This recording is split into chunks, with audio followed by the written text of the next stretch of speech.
Okay, hello everybody. Hello my Capricorns. This is a reading for Capricorn for what needs to be released from 2020 to help us move into 2021. These are only about 5 minutes each, so without further ado, I will just be getting into them. This beautiful artwork, by the way, is by Junkyard Prince Co. I'm really excited about her work. She's got a tarot deck that I'll be using from early next year when mine arrives, and I'm really excited.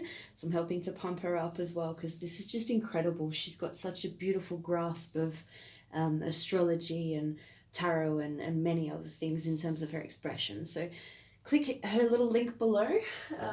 Yeah, appreciate you being here. Thank you for liking, sharing, and subscribing. Like I say, we're just going to dive straight into this reading. So this is about what needs to be released from 2020 to help us step into 2021. This is what needs to be released. This has been what's blocking you from releasing it. This is what can help you release it. This is what will change for you when you release it, and this is the outcome, okay?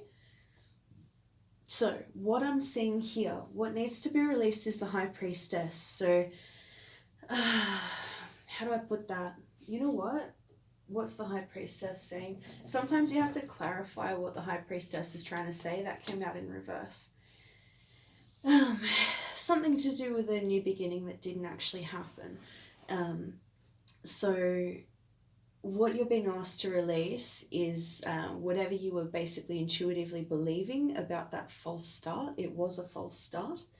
And what's blocked you from releasing that is actually your belief that it was going to be a new relationship. I'm seeing a lot of emotion here.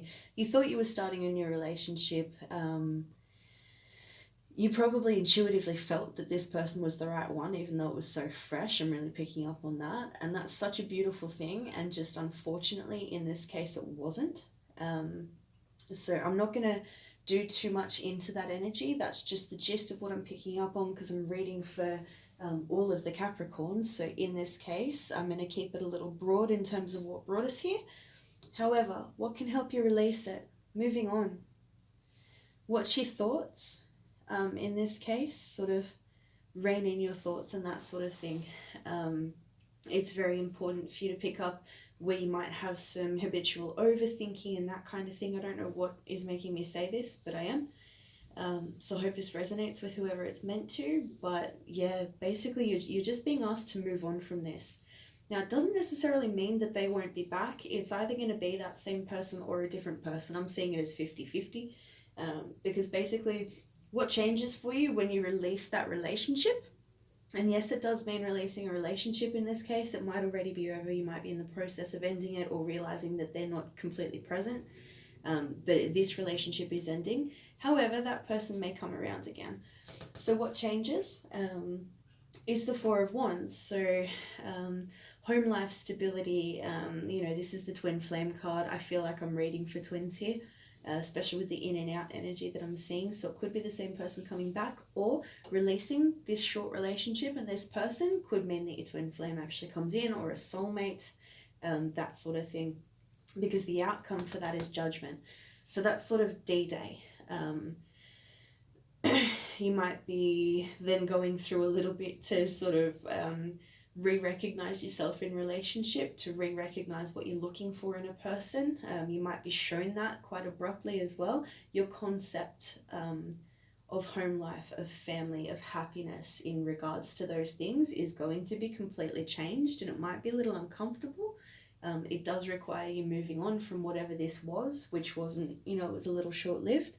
However, in doing so, I think you're going to find that the positive outcome of this is that you'll see yourself as you're truly meant to be, instead of sort of possibly, hiding behind or in the relationship or hiding behind or in a person. I think this is going to help you discover so much about yourself and what you want and what you're looking forward to, and how to put those wheels in motion as well. So I think that's a really exciting revelation. I really hope that this is reaching the person that it's meant to, because I know it was a little blunt. But yeah, it's sort of up to you to release the idea of that having been the one for you, and by moving on, you can allow the one to come in. It might be the same person, but it certainly wasn't the right time if it was. and otherwise it's going to be a different person, someone who's a soulmate and or twin flame, someone who really helps you to see yourself fully and clearly and beautifully, which I think is just so amazing. All right. Short and sweet, as they all are right now for every sign. If you want to check out the other signs, just click on the links. I'll drop everything in the description for you guys. Happy, happy, happy New Year's. Take care.